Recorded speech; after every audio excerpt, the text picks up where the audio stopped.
እኔ መጠየቅ የፈለኩት በአጠቃላይ ስርዓተ ቅዳሴ ማለት ምን ማለት ነው? ስናስቀድስ እንዴት ሆነን ማስቀደስ ይኖርብናል? የማስቀደስስ ጥቅሙ ምንድነው? የሚሉትን ይሆናል።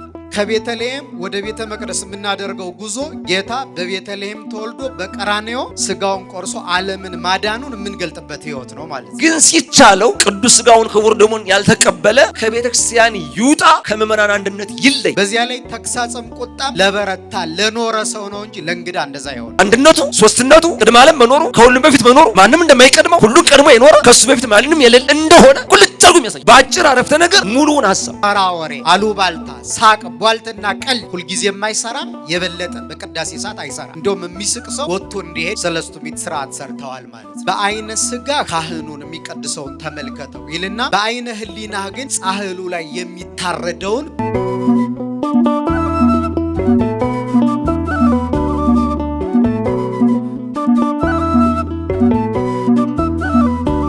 አሁን በተለይ በያዝነው አብይ ጾም ብዙ ሰው ለቅዳሴ ወደ ቤተ ክርስቲያን ይገሰግሳል። በአብዛኛው ግን በስሜት እንጂ በእውቀት የሚያስቀድስ አይደለም። የወንድና የሴት መግቢያና መቆሚያ ስፍራን ለይቶ አለማወቅ፣ ስጋዊ መብልና መጠጥ ወደ አውደ ምሕረቱ ማስጠጋት፣ ያለባበስ ስርዓትን መጣስ የመሳሰሉት ጉድለቶች ይታያሉ። እኔ መጠየቅ የፈለኩት ይላሉ ጠያቂያችን፣ እኔ መጠየቅ የፈለኩት በአጠቃላይ ስርዓተ ቅዳሴ ማለት ምን ማለት ነው? ስናስቀድስ እንዴት ሆነን ማስቀደስ ይኖርብናል? የማስቀደስስ ጥቅሙ ምንድነው? የሚሉትን ይሆናል። አመሰግናለሁ ይላል። ወደ ክቡር አባታችን መላከ ታቦር። ጥያቄውን በደንብ ሰምታችሁት ከሆነ ዋና ዋና ነጥቦች ከዚህ ላይ አንደኛ ስርዓተ ቅዳሴ ማለት ምን ማለት ነው? በውስጥ በተለያዩ ክፍሎች የሚመደቡ ሆኖ በዋናነት ግን ሁለት ስያሜዎች አሉት። ስርዓተ ቅዳሴና ጸሎተ ቅዳሴ። አሁን ከመጀመሪያው መግቢያው ላይ ስታዩት ስርዓተ ቅዳሴ ነው የሚል፣ ኋላ ወደ ፍሬ ቅዳሴ ከተገባ በኋላ ደግሞ ጸሎተ ቅዳሴ የሚባል አለ። ያ ማለት ስርዓተ ቅዳሴ በሚለው ጸሎት የለም ማለት አይደለም፣ ጸሎት ነው። በጸሎተ ቅዳሴ በሚለው ደግሞ ያለ ስርዓት የሚባል ስለሆነ አይደለም። ለየት ባለ መልኩ ግን መግቢያው ላይ ስርዓተ ቅዳሴ ይላል እና የቅዳሴ ስርዓት ስንት ቅዳሴያን ይቀድሳሉ? የሚቀድሱት በቁጥር ተወስነዋል። እንደ ኢትዮጵያ ኦርቶዶክስ ተዋሕዶ ቤተክርስቲያን አገልግሎት የተለየ ችግር ካልተፈጠረ በቀር 2 ቀሳውስት 3 ዲያቆናት የግድ ነው። የተለየ ችግር ግን የሚታይበት አለ። ለምሳሌ ጠረፍ አካባቢ 1 ቄስና 1 ዲያቆን ብቻ ያሉበት ቤተክርስቲያን አለ። ያ በልዩ ሁኔታ ይታያል። ከኢትዮጵያ ውጭም እንዲሁ ካህናት ካሉ ዲያቆናት ካሉ ግን የግድ 5ቱ ልዑካን ቀዳሾች ናቸው። ለሚያስቀድሱት ምዕመናን ግን የቁጥር ልክ የለም፣ አይቀመጥም፣ ሊቀመጥም አይገባውም። ለእያንዳንዱ ዕለትም ገና ከመግቢያው ጀምሮ እንዴት ቅዳሴ እንደሚገባ የተጻፈ የተቀመጠ ነው። አሁን እኔ በጥያቄው እንደገባኝ 3 ነገሮችን ሰምቻለሁ። ለምሳሌ የወንድንና የሴትን መግቢያ ለይቶ አለማወቅ። ይህ ከመጀመሪያው ከአዳምና ከሔዋን የሚጀምር ነው። መቼም ታውቃላችሁ ብዙ ጊዜ የክርስትና ማንሻ የሚሆነው ራሱ ሲሰራ ብዙ ጊዜ በደቡብ አቅጣጫ ነው፣ የቦታ ችግር ካልገጠመ በቀር። ደቡብ ማለት ሴቶች የሚገቡበት ነው አይደል? ምክንያቱም ብዙ ጊዜ ክርስትና ሊያስነሱ የሚመጡ ወንዱ ነው ወይስ ሴቷ ናት? አባት ነው ወይስ እናት ናት? ብዙ ጊዜ ደግሞ እናቶችን ክርስትና የሚያስነሱትን እናቶች አጅበው የሚመጡ ሴቶች ናቸው ወይስ ወንዶች ናቸው? ወንዱ የሚመጣ ወንድ ልጅ ሲወለድ ክርስትና ለማንሳት ብቻ ነው። ከዛ ውጭ ግን ሴቶች የግድ ነው አይደል? እና ሔዋን በተፈጠረች በ80 ቀኗ ወደ ገነት የገባች በደቡብ አቅጣጫ ነው። አዳም የገባ በሰሜን አቅጣጫ ነው። እግዚአብሔር ደግሞ አዳምን ያነጋግረው የነበረ ገነት ውስጥ ማለት ነው በምስራቅ በኩል ነው። ለአዳም ይሰማ የነበረው ማለት ነው። አዳም የእግዚአብሔርን ቃል ድምፅ ሲሰማ የነበረው በምስራቅ በኩል ነው። ስለዚህ አንድ የኢትዮጵያ ኦርቶዶክስ ተዋሕዶ ቤተክርስቲያን ሃይማኖት ተከታይ ሆኖ ሴቶችና ወንዶች የሚገቡበትን ለይቶ ካላወቀ እንደገና ፊደል ማስቆጠር ያስፈልጋል። እውነት ነው። በ40 ቀኑ ተጠመቀ፣ አደገ፣ ሰንበት ትምህርት ቤት አያውቅም፣ እሁድ እሁድም አይመጣም። ስለዚህ ሴቶችና ወንዶች በምን እንደሚገቡ ለይቶ አያውቅም ማለት ነው። ሌላው ስጋዊ ምግብ ይዞ መግባት፣ መቼም ይሄ እውነት ለመናገር ደረጃ አለው ለእያንዳንዱ። ለምሳሌ ከቅዱስ ስጋውና ከክቡር ደሙ እንነሳ። ሰው በሚያስቀድስበት ጊዜ ከቅዱስ ስጋውና ከክቡር ደሙ አስቀድሞ ጸበል አይጠጣም። ይጠጣል። ቅዱስ ስጋውን ክቡር ደሙን ይቀበላል። ከዚያ ቀጥሎ ጸበል ይጠጣል። እንደገና ደግሞ ጸበል ሳይጠጣ ሰንበት ቂጣ ይበላል። ሰንበት ቂጣ መሀል ሀገር ላይ ስለሌለ ነው። ለሰንበት ቂጣ እንኳን ደረጃ አለው። ታረዳችሁኝ አይደል? ከቤቱ እንጀራ በልቶ የመጣ ሰው ሰንበት ቂጣ አይበላም። በመጀመሪያ ቅዱስ ስጋውን ክቡር ደሙን እንቀበላለን። እዛ ጸበል እንጠጣለን። ከውስጥ ከቤተክርስቲያን ስንወጣ በተዘጋጀልን ቦታ ሰንበት ቂጣ ካለን እንቀምሳለን፣ ወይም ሌላ ዝክር ካለን እንቀምሳለን። እንደውም አንድ ልዩ ጸሎት አለ ሰአልና ከሚባል ያ የተጸለየበትን ማይድ ከቤቱ ሌላ ምግብ በልቶ የመጣ ሰው እንኳን እንዲመገብ አይፈቀድለትም። ከቤት ለሚዘከረው ዝክር ተረዳችሁኝ አይደል? ከቤት ሲዘከር ራሱ የተለየ ጸሎት አለ። ስለዚህ በምን መለኪያ ቢሆን የከተማ አብያተ ክርስቲያናትና የገጠር አብያተ ክርስቲያናት በቦታ ጥበት የተለየ ችግር እንዳለ ይታወቃል እንጂ የገጠር አብያተ ክርስቲያናት አብዛኛውን 3 ቅጽር ነው ያላቸው። ታውቃላችሁ አይደል? 3 ቅጽር ነው። አውደ ምሕረቱ ላይ ታምረ ማርያም ትነበባለች። ከዚያ ቀጥሎ ካለው ቅጽር ላይ ሰንበት ቂጣ ሊበላ ይችላል፣ ወይም እዚያ ልፍ ብሎ ነው እንጂ እዚህ ውስጥ ራሱ ክፍለ ሀገር ላይ ስትሄዱ ሌላ ነገር አይቀመስም። ከዚህ ግን መቼም እዚህ ውጭ ስንወጣ ሌላ ቦታ ነው አይደል? ከዛ ውጭ ግን ብዙ የምናያቸው ግድፈቶች አሉ። ለምሳሌ ያልተቀደሰበት ያልተባረከ ነገር ሁሉ ቤተ ክርስቲያን ውስጥ መግባት የለበትም። አንዳንድ እናቶች ወይን ወይም ዘቢብ ይዘው ከውስጥ ይገባሉ። ካልተቀደሰበት ግን በደንብ ስሙ። ይሄን ካልተቀደሰበት ስሙ ዘቢብ ወይን ቢባልም ልክ እንደሌላው ነው የሚቆጠረው። ሲቀደስበት ይታወቃል፣ ደሞ ወልደ እግዚአብሔር ነው የሚሆነው። እንደገና ደግሞ ሲከበር ራሱን የቻለ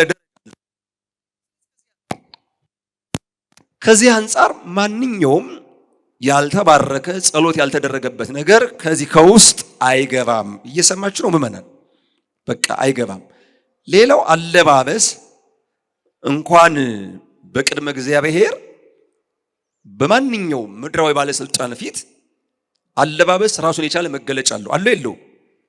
በማንኛው አሁን ወደ ዋናው ሀተታ አልገባውም። ይህን በዚህ ከተረዳን ጥያቄው በጣም ሰፊ ምስጢር ያለው ነው።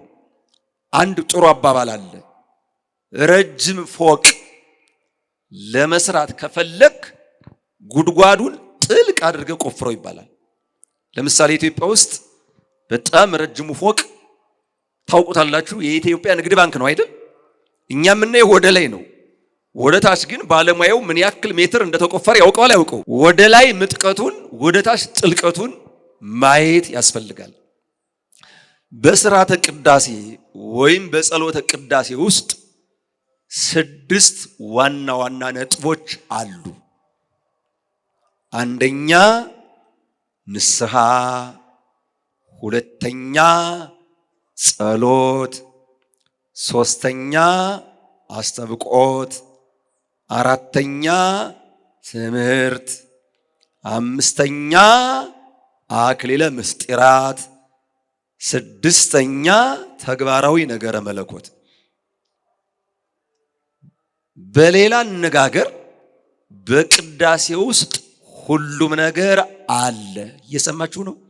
ሁሉም ነገር። አንደኛ ንስሐ ብያችኋለሁ። እንዴት ነው ካላችሁ በቅዳሴው መግቢያ ላይ በጣም የሚያሳሳ ነገር አለ። ወም ቅድመ ኩሉ ይጸልይ ካህን በበዊኦቱ ውስተ ቅድስት ቤተ ክርስቲያን መዝሙረ ዳዊት። ርዕሱን ጸሎተ ንስሐ ይለዋል። ከሁሉ አስቀድሞ ካህኑ ወደ ቅድስት ቤተ ክርስቲያን በገባ ጊዜ ወይም በመግባቱ ጸሎተ ንስሐን ይጸልይልና ከመዝሙረ ዳዊት 6 መዝሙራተ ዳዊት አሉ። አንደኛው መዝሙር ንስሐ ነው። አሁን እዚህ ላይ ማጠነጥነው ስንት ዝርዝር ያለው በነጥብ 6 ብያለሁ አይደል? በቅደም ተከተል ከሰማችሁት በተቻለ መጠን የመረዳት አቅማችን ከፍ ይላል። መዝሙር 24 ቁጥር 1 ላይ ጀምሮ ሙሉውን መዝሙረ ዳዊት ካህኑ ይጸልየዋል። ለምንድን ነው ይሄ የተመረጠው ካልቃችሁ እንግዲህ የዳዊት መዝሙራት 150 ናቸው። ሀቤ ከግዚኦ አንቀይዶኩ አምላኬ ነፍሴ አምላኬ አምላኬ ሆይ ነፍሴን ወደ አንተ አነሳው ይላል። ወደ ማን አነሳው? ወደ ማን? ወደ አንተ። ወደ አንተ ልብ ብላችሁ ስሙ። ሙሉውን አንቡት። መዝሙር 24 ነው። ሁለተኛው መዝሙር 60 ነው። ስለ ንስሐ ነው የሚጸለይ። ስማኒ አምላኬ ስለቴ አምላኬ ሆይ ልመናዬን ስማኝ ይላል። ዋጽማኒ ጸሎቴ ጸሎቴንም አድምጥ ይላል። ሶስተኛው መዝሙር 101 ነው። መዝሙር 101 በጣም የተለየ ጸሎት ነው። በኢትዮጵያ ኦርቶዶክስ ተዋሕዶ ቤተክርስቲያን ሥርዓተ ማህሌት ማህሌቱ በጸናጽል የሚጀመረው በመዝሙር 101 ነው። ማለት ወርኃ በዓልና ክብረ በዓል ሲሆን ስማኒ እግዚኦ ጸሎቴ አቤቱ ጸሎቴን ስማኝ ወይብጽሕ ቅድሜከ ገአሬ ጮቴም ከፊትህ ይድረስ። በጣም የተለየ ነው። ወይትሚት ገጸ ከምኔ አቤቱ ገጸ ምሕረትን ከኔ አትመልስ። በዕለተ ምንዳቤ አጽም እዝነከ ሀቤ በችግሬ በመከራዬ ጊዜ ጆሮህን ወደ እኔ አዘንብል። አመ ዕለተ እፄውዐከ ፍጡነ ስማኒ በጠራሁ ጊዜ ፈጥነ ስማኝ። 3 መዝሙራት። አራተኛው መዝሙር መዝሙር 102 ነው። ተባርኮ ነፍሴ ለእግዚአብሔር ነፍሴ ሰውነቴ እግዚአብሔርን ታመሰግነዋለች ካለ በኋላ ወኩሉ አይጽምቴ ለስሙ ቅዱስ አጥንቶቹ ሁሉ ማለት ነው። አጥንቶቹ ሁሉ ቅዱስ ስሙን ያመሰግናሉ። አምስተኛው መዝሙር መዝሙር 129 እማይምግ ጸዋይኩ ከእግዚኦ አቤቱ ከጥልቁ ሁኜ ጠራው። ሙሉውን ጨርሱት እናንተ። መዝሙሩን እየተናገርኩ ነው። ስድስተኛው መዝሙር መዝሙር 130 እግዚኦ ኢይትዔበየኒ ልቤ አቤቱ ልቡና አይታበይብኝ ይላል። እነዚህን 6ቱን መዝሙራተ ዳዊት ከጸለየ በኋላ በምታውቁት ዘወትር በምትሰሙት ልክ አንዱ ገባሬ ሰናዩ ቄስ ቅድመ ዝግጅት አድርጎ እግሩን ታጥቦ ቤተ መቅደስ ነው። እንደገና ንፍቁ ዲያቆን ከቤተ ይቅርታ አናጉንስጢስ የሚባለው ዲያቆን ከቤተ መቅደስ ነው። ከዚያ ገባሬ ሰናዩ ዲያቆን ቅድመ ቡራኬ ወይኑን በጽዋ ይዞ ሲቀደስበት ሲባረክ አሐዱ አብ ቅዱስ አሐዱ ወልድ ቅዱስ አሐዱ መንፈስ ቅዱስ ሲባል ደም የሚሆነውን ያን ይዞ በጽዋ ይዞ ይመራል። ሁለተኛው ዲያቆን ህብስቱን በመሶበ ወርቅ ይዞ ይገባል። ንፍቁ ቄስ በምታውቁት ልብሰት መቼም ያለ ልብሰ ተክህኖ ቅዳሴ አይቀደስም፣ ይቀደሳል። ጽና ይዞ እያጠነ ቤተ መቅደስ ሲገቡ አዋጅ አለው። ቅዳሴ በአዋጅ ነው መጀመሪያ ራሱ የሚነገረው። እዚያ በኋላ ቀኖቹ ይታወቃሉ። ለምሳሌ ዛሬ ረቡ ነው። ረቡ ከሆነ መስቀል አብርሃ በከዋክብት ኧረ እንደው ደግሞ በማታው ቅዳሴ ገቡ እንዳይሉን እንጂ አሁን በዜማ የሚባል የበለጠ ይስባል አይደል? ረቡ አርብ ቅዳሜ ሲሆን መስቀል አብርሃ በከዋክብት አሰርገው ሰማይ መስቀል እንደ ከዋክብት አበራ በእንደ ተብሎ ነው የሚተረጎመው። በዚህ አሁድ ሰማይንም አሸበረቀ አስጌጠ። ወም ኩሉ ፀሐይ አራይ የመስቀል የመድኃኔ ዓለም ረቡ አርብ ቅዳሜ ይሄ ነው የሚባለው። ከሁሉም ይልቅ ብርሃነ ፀሐይን በዘበዘ፣ ከፀሐይ ብርሃን ይልቅ በለጠ። ሰኞ ማክሰኞ ሐሙስ እምነ ባህ እያለ ለቤተክርስቲያን ሰላምታ እያቀረበ ይገባል። በዕለተ ሰንበት ሁሉ ዘገብራ ለጽድቅ እያለ ይገባል። ትንቢተ ኢሳይያስ 56 ላይ ያለውን። ከዛ በኋላ በጣም የሚገርመኝ ይህን ሁሉ እያለ ይገባና ካህኑ እንደው ለየት ያለ የሚያስደነግጥ ሁላችንም በቅዳሴ ጊዜ ጸጥ ረጭ ብለን ሌላ ነገር እንዳናስብ ያን ብቻ እያዳመጥ እንድንቆም የሚያደርግ ገጸ ንባብ አለ። ያን አራራይ በሚባል ንባብ ያነበዋል። አራራይ ማለት አሁን እኔ የምናገርበት አራራይ አይደለም። ምንድነው የሚለው ያ ቃል መግቢያው ላይ ሚመጠን ግርምት ዛቲ ዕለት ወእጽብት ዛቲ ሰዓት እንተባቲ ወርድ መንፈስ ቅዱስ መልዕልተ ሰማያት ወይ ጼልሎ ለዝንቱ ህብስት ወይ ቀድሶ መንፈስ ቅዱስ ከሰማይ ሰማያት የሚወርድባት ወርድ ያች ዕለት ያች ሰዓት ምን ታስጨንቃ እንዴት ታስጨንቃለች፣ እንዴት ትገርማለች፣ እንዴት ትደንቃለች። ማን የሚወርድባት? ማን የሚወርድባት? ቅድም የመርካቶ ደብረ ኃይል ቅዱስ ራጉኤል ምዕመናን በጣም የገባችሁ ክርስቲያኖች ስለሆናችሁ አባታችን ሲመጡ ብድግ ብላችኋል አላላችሁ? ብላችኋል አይደል? እሳቸው ባይመጡ ትነሳላችሁ? መንፈስ ቅዱስ ሲወርድ እንዴት ነው የምትሉ? እንግዲህ ያ ሰዓት ምንድን ነው ካላችሁ መንፈስ ቅዱስ የሚወርድበት ሰዓት ቃል በቃል ወርዶ ምን ያደርጋል? ያን የሚቀደስበትን ህብስት ካህኑ ተልእኮውን ይፈጽማል። የሚለውጠው የሚያከብረው ግን ማን ነው? መንፈስ ቅዱስ ነው። መንፈስ ቅዱስ ነው። እና ያቺ ሰዓት እንዴት ታስፈራለች! ምን ትገርም! ልብ ብላችሁ ስሙ። ከዚያስ ምን ይላል? በጽሙና ወበፍርሃት ቁሙ፣ በጸጥታና በፍርሃት ሆናችሁ ቁሙ። በምን ጸጥ ብላችሁ ፈርታችሁ። ቅዳሴ የፍርሃት የምንቀጠቀጥበት ሰዓት ነው። ምክንያቱም መብረቅ ብልጭ ስል የማይደነግጣል። ከዚያስ ወጸልዩ ከመሰላሙ ለእግዚአብሔር ያሉ ምስሌው ምስለ ኩልክሙ፣ የእግዚአብሔር ሰላም ፍቅር አንድነት ከኔና ከናንተ ጋር ይኖር ዘንድ ጸልዩልኝ ይላል።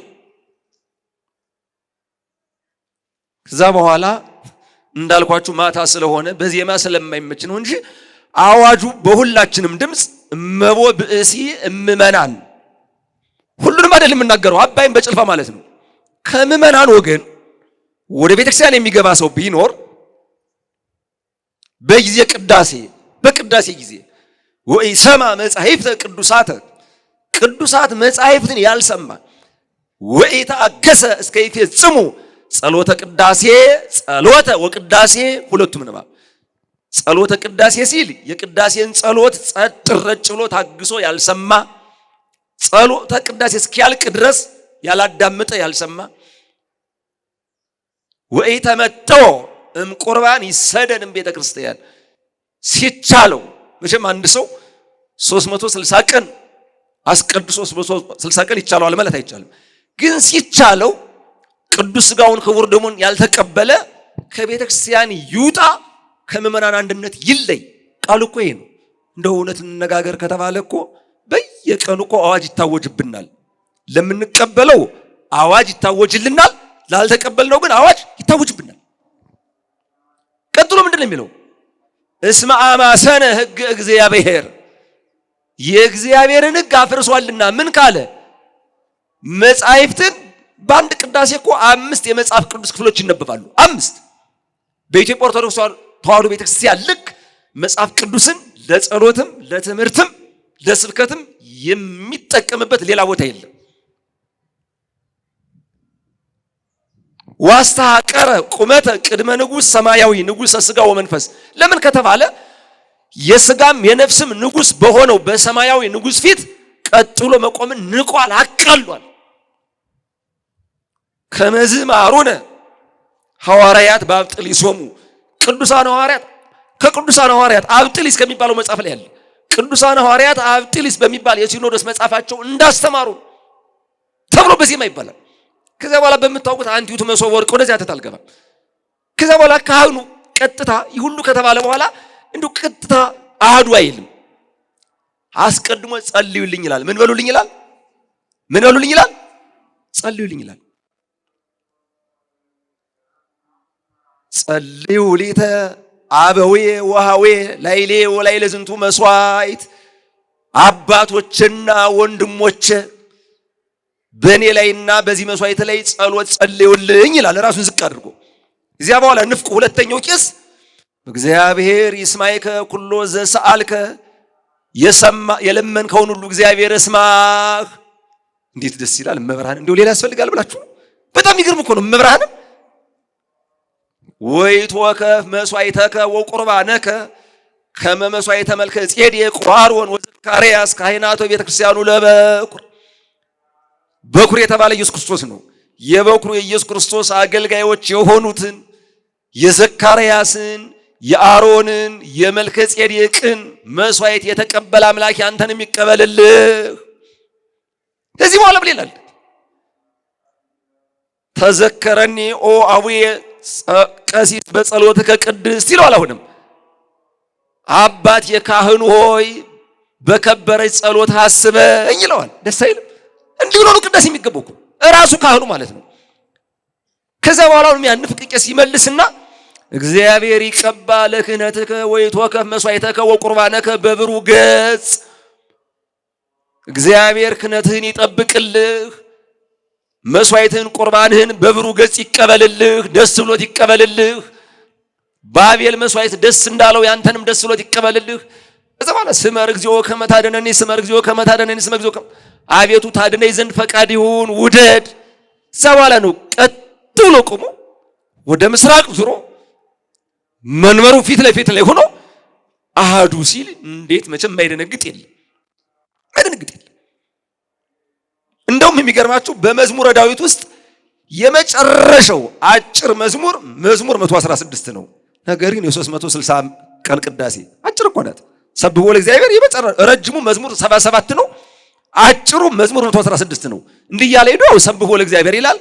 እዚያ በኋላ ያለው ተሰጥኦ ብዙ ነው እና ምንድነው አጠቃላይ መግቢያው ላይ ንስሐ አለ፣ ቀጥሎ ጸሎት አለ። የጸሎቱ በደንብ ስሙ። የጸሎተ ቅዳሴ ጸሎትነት ከሁሉ ይበልጣል። ከምን ይበልጣል? የቀረበው ህብስት ነው። ሲቀደስበት ሥጋ ወልደ እግዚአብሔር ይሆናል አይሆንም? የቀረበው ወይን ነው። ሲቀደስበት ደመ ወልደ እግዚአብሔር ይሆናል አይሆንም? ሃይማኖተ አበው ምዕራፍ 30 ቁጥር 28 ቅዱስ አትናቴዎስ እምቅድሚያ ይቀድስ ካህን ህብስት ወወይን፣ ካህኑ አሐዱ አብ ቅዱስ አሐዱ ወልድ ቅዱስ አሐዱ መንፈስ ቅዱስ ሳይቀድሰው ሳይባርከው ህብስትና ወይን የነበረው ካህኑ ግን አሐዱ አብ ቅዱስ አሐዱ ወልድ ቅዱስ አሐዱ መንፈስ ቅዱስ በባረከው ጊዜ ህብስቱ ተለውጦ ሥጋ ወልደ እግዚአብሔር፣ ወይኑ ተለውጦ ደመ ወልደ እግዚአብሔር ይሆናል። ከዚህ የበለጠ ጸሎት አለ? ህብስት ቀርቦ ወይን ቀርቦ ሥጋ ወልደ እግዚአብሔር ደመ ወልደ እግዚአብሔር ከማድረግ የበለጠ ጸሎት አለ ወይ? አስቡ። እዚያ ሶስተኛው አስተብቆት ይባላል። አስተብቆት እኔ እዚያን ያክል ነኝ። እንደው ሌሎች መምህራን ወንድሜ መጋቢ አዲስ እንዳልካቸው በእንተ ቅዱሳት ስታነብ እንደው ምንድነው የሚሰማ? 31 ናቸው ቆጥሬያቸዋለሁ። የሚቆጠር ነገር ቆጥራለሁ። እኔ ዘር አልቆጥርም እንጂ የመጽሐፍ ቅዱስ ቁጥር ቆጥራለሁ። እየሰማችሁ ነው? 31 ጊዜ አስተብቆት አለ። አንድ ስለምታደርግ ሥጋውና ደሙ እግዚአብሔር በይቅርታው አንድ ያደርገን ዘንድ ሰላምን እንማልዳለን እንለምናለን ይልና 31 ጊዜ አስተብቆት ምልጃ ለሁሉም ይጸለያል። እንኳን ለሰው ልጅ ለሚነፍሰው ነፋስ ይጸለያል፣ ለሚዘንበው ዝናብ ይጸለያል፣ ለእጽዋት ይጸለያል፣ ለሁሉም ነገር ለእንስሳት ይጸለያል። ይህ አስተብቆት ሶስት ነው አይደል? ንስሐ፣ ጸሎት፣ አስተብቆት። አራተኛው ትምህርት። ልብ ብላችሁ ስሙ ምእመናን፣ ይህን ነጥብ ልጨርስ ነው። ወደ አጭር ቅዳሴ ልሂድ። ቅዳሴ ዲዮስቆሮስ በተለይ እሱ የሚቀደሰው በዘመነ አስተርእዮና በበዓለ ሃምሳ ነው። ወደ ፍሬ ቅዳሴ ሲገባ ካህኑን ባልኳችሁ ንባብ ቅድም አራራይ ባልኳችሁ እምቅድመ ዓለም ወእስከ ለዓለም ሀሎ እግዚአብሔር በትስብእቱ እግዚአብሔር በመለኮቱ እግዚአብሔር በመንግስቱ ትምህርት ነው አይደል? እግዚአብሔር ቅድመ ዓለም በሶስትነቱ አለ፣ በመለኮቱ አለ፣ በመንግስቱ አለ። እምቅድመ ጎህ ወጽባህ ወእምቅድመ መዓልት ወሌሊት ወእምቅድመ ይትፈጠሩ መላእክት ሀሎ እግዚአብሔር በመንግስቱ ከጎህና ከጽባህ ከፀሐይና ይቅርታ ከጎህና ከጽባህ ከመዓልትና ከሌሊት በፊት መላእክት ከመፈጠራቸው በፊት እግዚአብሔር በመንግስቱ አለ። ቅዱስ ዲዮስቆሮስ ይህን ያለበት ምክንያት በጊዜው በፊት አልነበረም የሚሉ መናፍቃን። ይህ በጣም የሚገርም ትምህርት ነው።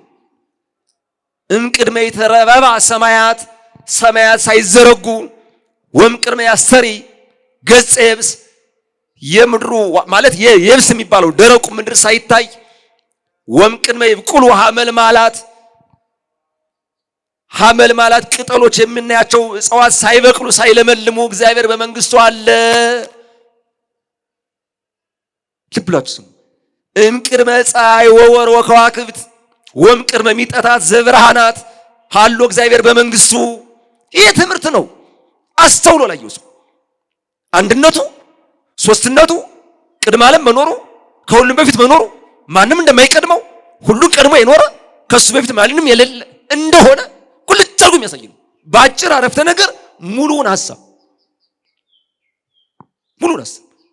ከፀሐይ ከጨረቃ ከከዋክብት ከብርሃናት መመላለስ በፊት እግዚአብሔር በመንግስቱ አለ። ከእንስሳት በፊት በባህር ውስጥ ካሉት አራዊት በሰማይ ከሚበሩ አዕዋፍ በፊት እግዚአብሔር በመንግስቱ አለ። እምቅድመ ይፍጠሮ ለአዳም በዘዚያው አርአያው አምሳል ወእምቅድመ ይእሉ ትእዛዙ አዳምን በሱ አርአያና መልክ ሳይፈጥረው አዳምም ትእዛዙን ሳያፈርስ እግዚአብሔር በመንግስቱ አለ። እንዴት ያሳሳል መሰላችሁ? ከዛ በጣም የሚገርመኝ ቃል ስላለ ነው ወደ እናንተ ልመጣ ነው። እንዲህ እያለ ከሄደ በኋላ ስብሐት ለአብ ወወልድ ወመንፈስ ቅዱስ ብሎ መካከል ላይ ያስገባና ከዚያ በኋላ የሚሰማ ሰው ከሌለ ሌላ ምስክር ይጠራል። ማን ይጠራል? ኧረ ተው ስሙኝ። የሚሰማ ሰው ከሌለ ማን ይጠራል አልኳችሁ? ይስማ ሰማይ፣ ሰማይ ይስማ ወታጽም ምድር፣ ምድርም ታድምጥ ወይንፍሑ ቀርነ መሰረታት ህምዝ። ህምዝ የተባለ ምድር ነው። የምድር መሰረቶች ወይ ደንግጹ መሰረታት ህምዝ፣ የምድር መሰረቶች ይደንግጡ። መርዝ ተብሎ ደግሞ አጋንንት ይደንግጡ፣ መናፍቃን ይደንግጡ ይላል ካህኑ። እዚያ በኋላ ዲያቆኑ እንቅልፍ የመጣበት ካለ እለትነብሩ ተንሱ፣ የተቀመጣችሁ ተነሱ፣ ከወንበራችሁ እንዳትነሱ፣ ባይምሯችሁ ግን ተነሱሽ። ይሄ ከድንግል ማርያም ዘንድ ሰው ሆነ፣ በድንግልና ንጹሕ እግዚአብሔር ተወልደ፣ እግዚአብሔር በንጹሕ ድንግልናዋ ከድንግል ማርያም ተወለደ። እዚያ በኋላ ዲያቆኑ ይቀበልናል። ውስተ ጽባህ ነጽሩ፣ ወደ ምስራቅ ተመልከቱ። ወደ ምን ተመልከቱ? ወደ ምን ተመልከቱ? ለምሳሌ እዚህ መጣታቸውን በምዕራብ በኩል ቁማችሁ ብታስቀዱ፣ በምስራቅ በኩል ቁማችሁ ብታስቀዱስ የት ነው የምትዞሩ? እዚህ ቤተ መቅደስ እኮ እዚህ ነው ያለ። እዚህ አይደል ቤተ መቅደሱ? ሐሳባችሁ ጥሩ ነው። ሁልጊዜ የምንዞረው ወደ ቤተ መቅደሱ ነው። እሺ፣ ቤተ መቅደስ ሁልጊዜም ምስራቅ ናት። ምንድን ናት?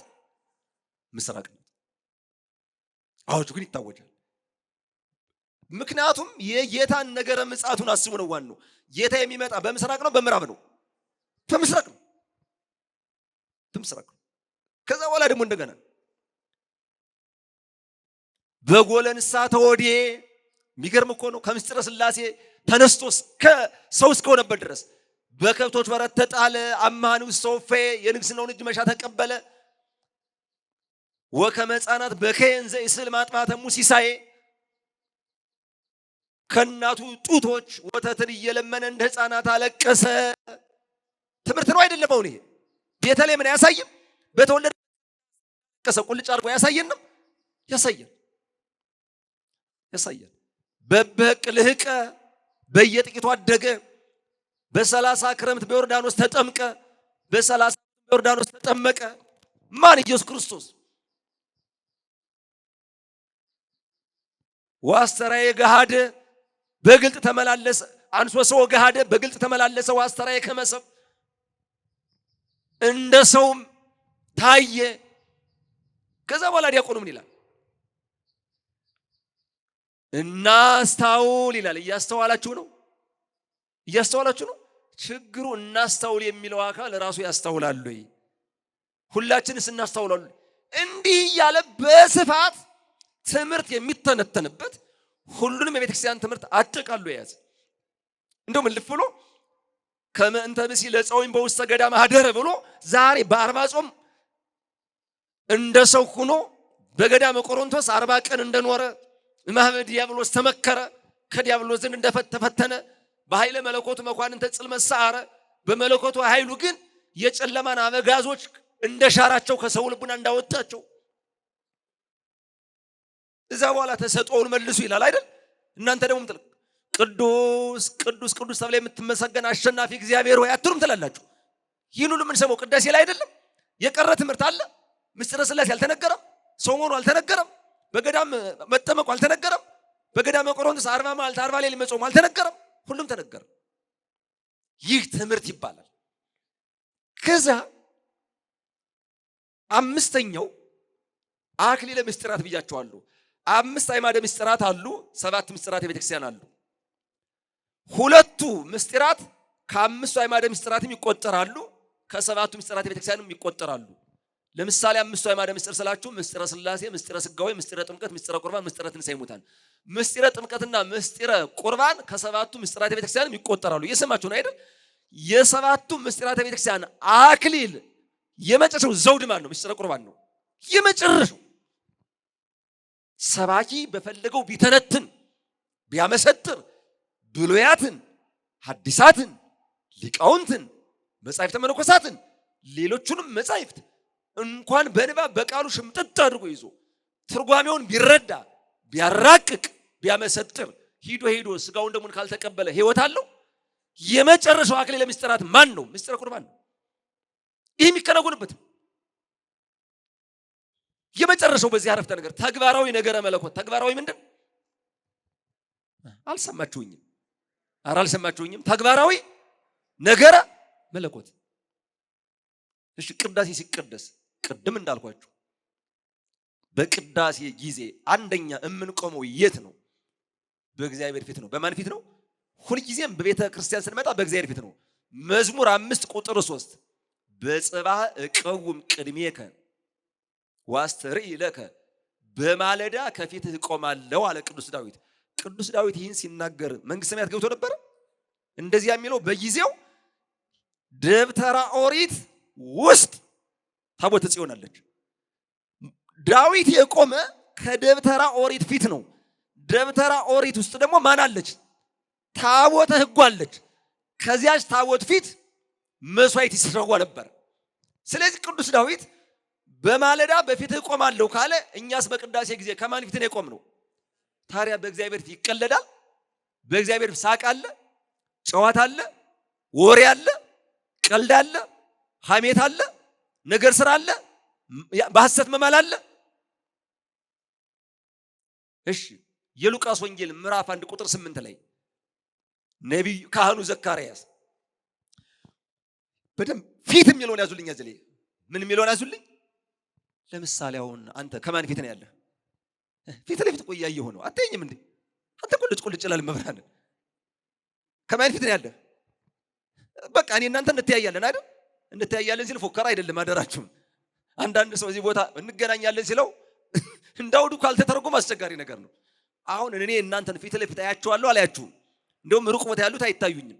ፊቴ ላይ ያላችሁትን ግን አያችኋለሁ አይደል? አንተ እጅህን እንድች አድርገህ ተቀምጠሃል። ሌላውም እንደዚሁ። የሉቃስ ወንጌል ምዕራፍ 1 ቁጥር 8 ላይ ቃል በቃል እንዲህ ይላል። ወንጌላዊ ሉቃስ የዘካርያስን ታሪክ ሲጽፍ ወምዝ አሜ ገብር ግብረ ክህነት በእብሬቱ ቅድመ እግዚአብሔር፣ ከዚህ በኋላ በእግዚአብሔር ፊት በተራው በማን ፊት? ተው በድንግል ማርያም ተናገሩ። በማን ፊት? እንዴ አልሰማችሁኝም? በማን ፊት? ከዚህ በኋላ በተራው በምኑ? በተራው በቤተክርስቲያን ተረኛ አገልጋይ አለ። ሳምንት አንዱ ያገለግላል፣ ሳምንት ደግሞ አንዱ እና በተራው በእግዚአብሔር ፊት የክህነትን ስራ በሚሰራበት ጊዜ በከመ ይገብሩ ካህናት ወበጻ ጊዜ ያአጥን ወዋ ቤተ መቅደሱ ለእግዚአብሔር፣ ሌሎች ካህናት በተራቸው እንደሚያገለግሉት ዘካርያስም የሚያጥንበት ጊዜ ሲደርስ ወደ እግዚአብሔር ቤተ መቅደስ ገባ። ወደ ማን ቤተ መቅደስ? በማን ፊት ነበር ዕጣኑን የሚያጥነው? በማን ፊት? ዘካርያስ አሁን ሙቷል? አልሞተም? አልሞተም አይደል? የመጥምቁ ዮሐንስ አባት ነው። የኤልሳቤጥ ባል ነው። የእግዚአብሔር ፊት የተባለ ማን ነው? ያገለግልበት የነበረ ቤተ መቅደስ ነው። አሁን በቅዳሴ ጊዜ የምንቆመው ከማን ፊት ነው? ከማን ፊት ነው? ስለዚህ በቅዳሴ ውስጥ አሁን የሌለ ትምህርት አለ አለ? ሁሉንም አጠቃሎ የያዘ የመጨረሻውን ሕይወት የምናገኝበት አለባበሳችን የተስተካከለ፣ አቋቋማችን የተስተካከለ፣ እንደውም በቅዳሴ ጊዜ ግራና ቀኝ የሚያይ ወሬ የሚያወራ ካለ መምህሩ ሰይጣን ነው። መምህሩ ማን ነው? መምህሩ ማን ነው? በማን ፊት እየቀለደ ነው? ቅዳሴው በሰማያዊ ንጉሥ ፊት የሥጋና የነፍስ ንጉሥ በሆነው በሰማያዊ ንጉሥ ፊት መቆምን አቃሏልና አለ። ቅዱስ ዳዊት ደግሞ በማለዳ በፊት እቆማለሁ አለ። ቅዱስ ሉቃስ ደግሞ ሲጽፍ ዘካርያስን በተራው በእግዚአብሔር ፊት በሚያጥንበት ጊዜ አለ። እግዚአብሔር ይስጥልኝ። እንዳሉት ባጭሩ ቅዳሴ ህብስቱ ተለውጦ የአምላክ ሥጋ፣ ወይኑ ተለውጦ የአምላክ ደም የሚሆንበት የምስጋና ክፍል ነው። በቅዱሳት መጻሕፍት መልአከ ታቦርም እንዳሉት በሌሎቹ አገልግሎቶቻችን ሁሉ የምንፈጽመው እያንዳንዱ ነገር ቅዳሴ ላይ ለመድረስ ነው። የምስጋና የጸሎት ሁሉ አክሊል ነው ቅዳሴ። ሰዓታት ምንቆመው፣ ማህሌት ምንቆመው፣ ስብሐተ ነግ ምንቆመው፣ ሁሉም ያንን ወደየት ለመድረስ ነው? መጨረሻው። ልክ አሁን ሌሎቹ አገልግሎቶችን እንደ ትንቢተ ነቢያት መቁጠር ትችላላችሁ። ጌታ ይወርዳል፣ ይወለዳል፣ ይመጣል እያሉ ይናገሩ ነበር አልነቢያት። ከዛ መጨረሻ የነቢያት ትንቢት ምን አለ? ተፈጸመ። አምላክ ሰው ሆነ፣ ተገልጦ አየ ነው። ስጋው ተቆረሰ፣ ደሙ ፈሰሰ። ቅዳሴ ማለት የትንቢተ ነቢያት ፍጻሜ። ቤተልሔምን እናገኛታለን ቅዳሴ ላይ፣ ቀራንዮን እናገኘዋለን። ከቤተልሔም ወደ ቤተ መቅደስ የምናደርገው ጉዞ ጌታ በቤተልሔም ተወልዶ በቀራንዮ ስጋውን ቆርሶ ዓለምን ማዳኑን የምንገልጥበት ሕይወት ነው ማለት ነው። ስለዚህ ከዚያ ተጀምሮ ድነት ዓለም በቀራንዮ መፈጸሙን የምናስረዳበት መሰረታዊ ጉዳይ ነው። ስናስቀድስ ብዙ ጊዜ ችግሮች ይፈጠራሉ። ይሄንን አንድ መፍትሄ እጠቁማለሁ። አንደኛ ሰዎች በዚህ የሚያልቅ ስላልሆነ ወደ ቅዳሴ መሰረታዊ ትምህርት ምን ማለት በሰንበት ትምህርት ወደሚሰጠው መምጣት፣ እንዴት ሆነን እናስቀድስ የሚለውን ማወቅ። ሁሉም ሰው ወደዚያ ትምህርት እስኪመጣ ድረስ ደግሞ ስርዓት እናውቃለን፣ ስርዓቱ እንደዚህ ነው ተምረናል የምንል ደግሞ ሰዎችን በፍቅርና በትህትና ማስተማር። ለምሳሌ መጥቶ የማያውቅ ሰው ድንገት በሴቶቹ በር በኩል ሲገባ ብናየው ተቆጥተን እንዴት እንደዚህ ታደርጋለህ ውጣ ብንለው ዳግም አይመለስም። በዚህ ምክንያት ወጥተው የቀሩ በጣም ብዙ ናቸው። ስለዚህ እኛ ክርስቲያኖች ስለሆን ሲመጡ ይህ የሴቶች በር ነው፣ ስርዓተ ቤተክርስቲያን በዚህ እንድትገባ አያዝም፣ ስለዚህ ና በዚህ ግባ ብሎ በፍቅርና በትህትና ምን ማለት ማስተማር እንጂ መቆጣት፣ ከፍ ዝቅ አድርጎ ማየት፣ በአይነ መዓት መመልከት ከአንድ ክርስቲያን አይጠበቅም። በዚያ ላይ ተግሳጽም ቁጣም ለበረታ ለኖረ ሰው ነው እንጂ ለእንግዳ እንደዛ አይሆንም። ይሄንን ሌላኛው ስናስቀድስ ሁለት ነገር ከክርስቲያኖች ይጠበቃል። ቅድም በሰፊው መልአከ ታቦር ያሉት፣ አንደኛ በንጽህና መቆም፣ በመቅደሱ ፊት በምን መቆም? ንጽህና ሁለት አይነት ነው፣ የውስጥና የውጭ። የውጭ ያለችንን ልብስ አጥቦ መቆም፣ ሰውነታችን አጥቦ በንጹሃ ባሕርይ አምላክ ፊት ስለምንቆም ማለት ነው። ሁለተኛው ደግሞ የውስጥ ንጽህና ዋናው ማለት ነው፣ ቂም በቀል እንዳለብን ታርቀን መምጣት፣ ለመቁረብ ብቻ ሳይሆን ለማስቀደስም ጭምር ከቂም ከበቀል መራቅ ይገባል። ትልቅ ጸሎት ስለሆነ ከንጹሃን ቅዱሳን ጋር ህብረት የምናደርግበት ስለሆነ አሁን እናንተ የምትወዱትን ሰው ለማግኘት በጣም የምትወዱት በዚህ ቦታ ይገኛል ብትባሉ እሱ የሚወደውን አይነት አለባበስ ሁኔታ ይዛችሁ እየገሰገሳችሁ ፈጥናችሁ ትመጣላችሁ። ወደ ቤተ እግዚአብሔርም ስንመጣ ማን አለ ብለን ነው የምንመጣው? ንገሩኝ እንጂ እግዚአብሔር ነው ያለው። ከእግዚአብሔር በታች ደግሞ በጣም የምንወዳቸው ቅዱሳን አሉ አይደል? የምትወዱት ወዳጅ፣ ጓደኛ፣ ፍቅረኛ የተለያየ እሱ እዚህ ቦታ ይገኛል ከተባለ ሩጠን የምንሄደው ፍቅር ስላለ ማለት። እዚህ ደግሞ ከእግዚአብሔር በታች አሁን እዚህ አካባቢ ያለ ሰው በቅዱስ ራጉኤል ፍቅር አይታማም አይደለም? አትወዱትም? በጣም ጥሩ። ስለዚህ ወደዚህ ስንመጣ ቅዳሴ ከመላእክት ጋራ ከቅዱስ ራጉኤል ጋር ህብረት የምናደርግበት ህይወት ነው ቅዳሴ። ስለዚህ መላኩ ምንድነው? ንጹህ ነው። ስለዚህ ከነቂም ከነበቀላችን ከራጉኤል ጋራ ህብረት መፍጠር ይቻላል? አይቻልም። ምን ይወዳል ወዳጃችሁ? ንጽህና ይወዳል። እሱም ንጹህ ነው። ስለዚህ ያንን አስበን በንጽህና። ሁለተኛው በጸጥታ ተራ ወሬ፣ አሉባልታ፣ ሳቅ፣ ቧልትና ቀልድ ሁልጊዜም አይሰራም። የበለጠ በቅዳሴ ሰዓት አይሰራም። እንደውም የሚስቅ ሰው ወጥቶ እንዲሄድ ሰለስቱ ምዕት ስርዓት ሰርተዋል ማለት ነው። በንጽህና እና በጸጥታ መቆም። እንደውም አረጋዊ መንፈሳዊ የተባለ አባት ምን ይላል? በአይነ ስጋህ ካህኑን የሚቀድሰውን ተመልከተው ይልና በአይነ ህሊናህ ግን ጻሕሉ ላይ የሚታረደውን በጉን ክርስቶስን ተመልከተው ይላል። ያን የሚያይ ሰው ሊያወራ አይችልም፣ ሊረብሽ አይችልም፣ ሊስቅ አይችልም፣ ቧልትና ቀልድ ሊጨምር ስለማይችል በዚህ መንገድ ቅዳሴ የምንለብሰውን ልብስ የምናሳይበት ውድድር አይደለም። በእግዚአብሔር ፊት ራሳችን ዝቅ አድርገን የምንገለጥበት የትህትና ቦታ ነው። ስለዚህ ዓላማው ያለንን አንጽተን በውስጥም በውጭም ንጹህ ሆነን የመቅረብ ህይወት ነው። ለዚህን ሁሌ ማስተዋል ይገባል። በዋናነት 3 ነገሮች ይጠበቃሉ ለሚያስቀድሰው። አንደኛ የጤና እክልና እርጅና ካልገጠመው በቀር ቀጥ ብሎ ለማስቀደስ አስቦ መምጣት አለበት። አንድ ሰው ምን ብሎ? አምላካችን ስለኛ ቀጥ ብሎ ጽኑ መከራ ተቀብሏልና። ስለዚህ ቆሞ። አሁን ባለው ግን ብዙ አብያተ ክርስቲያናት የወንበርና የመቋሚያ ሽሚያ ነው ያለው። የሚችለውም የማይችለውም፣ የታመመውም ጤነኛውም፣ ሽማግሌውም ወጣቱም ወንበር ማህሌቱ እንዳለቀ መቋሚያና ወንበር ሽሚያ ሲያደርግ እናያለን። ይሄ ተገቢ አይደለም። አካል የሰጠን እግዚአብሔር ስለሆነ እስኪደክም ድረስ ቀጥ ብለን ማስቀደስ ይገባል። ሁለተኛ የመጣ ነው ሱታፌ ልናደርግ ስለሆነ ከቅዱሳን ጋር የሚነበበውን መጻሕፍት በሚገባ መስማትና ለኔ ያለው መልእክት ይሄ ቅዱስ ቃል ምንድነው ማለት ይገባል። የሰማችሁ ነው። ከዛ ሶስተኛው ግን የቅዳሴ ዓላማ መስዋዕቱን ለውጦ የአምላክ ስጋ አድርጎ ለምእመናን ማቅረብ ነው። አሁን አያሳዝንም? አሁን አንዳንድ ሰው የሚገርም ግብዣ ወይም የሰርግ ወይም ልዩ ሁኔታ ተጠርቶ ሳይበላ የሚመለስ ሰው አለ። ያሳዝናል? አያሳዝንም? አው የጤና እክል ገጥሞት በጣም ተቸግሮ አልቀርም ቢያንስ መምጣቴን ይይልኝ ብሎ ግብዣ የሚሄድ ሰው አለ፣ ግን አይበላም። ያሳዝናል። ይሄ ሰው በጣም ተዘጋጅ ቅዳሴ መጥቶ አስቀድሶ ሳይቆርብ የሚሄድ ሰው ማለት በጤና እክል ምክንያት ድግስ ተጠርቶ ሳይበላ የሚሄድ ሰው ማለት። እስከ መቼ ታመን እንኖራለን? አምላከ ራጉኤል ሁላችንም ይፈውሰን። ስለዚህ ምን ማድረግ? ለመቁረብ ማሰብ አለብን። ከህመም ከደዌ መላቀቅ። ያ ደዌ ኃጢአት ነው፣ በጣም ክፉ ነው፣ በጣም ይጎዳል። ከዚያ መውጣት አለብን ከኃጢአት። ዮሐንስ አፈወርቅ ምን ይላል?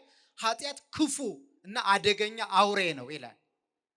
አሁን ልጠይቃችሁ፣ በጣም አስፈሪ የሚባለው አውሬ ጅብ ወይም አንበሳ ወይም ነብር ነው አይደል? በጣም እንፈራዋለን። አንፈራው?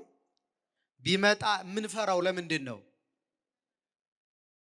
ምን ነው ዝም አላችሁ? ስለሚበላችሁ። የሚበላችሁ ምናችሁን ነው?